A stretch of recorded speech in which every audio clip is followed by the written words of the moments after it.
గోకర్ణ మురుడేశ్వర క్షేత్రాల వెనుకున్న ఈ కథ చాలా మందికి తెలియదు.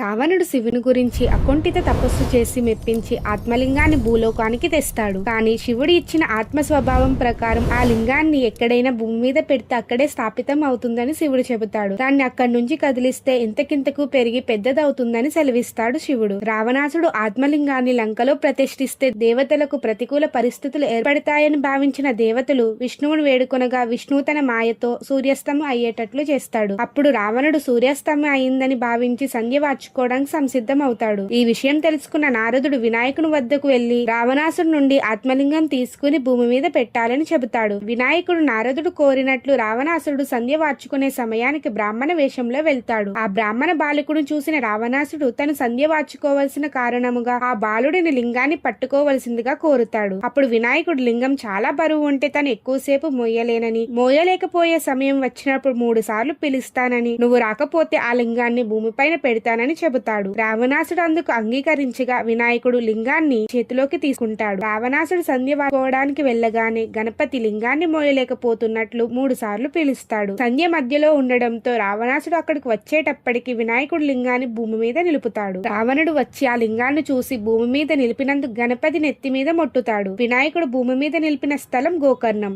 విష్ణువు తన మాయను తొలగించగా వెంటనే సూర్యుడు ఆకాశంలో మళ్లీ కనిపిస్తాడు. ఈ విషయాన్ని గ్రహించిన రావణుడు కోపంతో ఆత్మలింగాన్ని తన చేతులతో పికిలించే ప్రయత్నం చేస్తాడు. గోకర్ణకు 23 కిలోమీటర్ల దూరంలో ఉన్న గుణేశ్వరిలో పడుతుంది. లింగం పైనున్న వస్త్రాన్ని విసిరేస్తే అది కందుక పర్వతం పైనున్న మృదేశ్వరిలో పడుతుంది.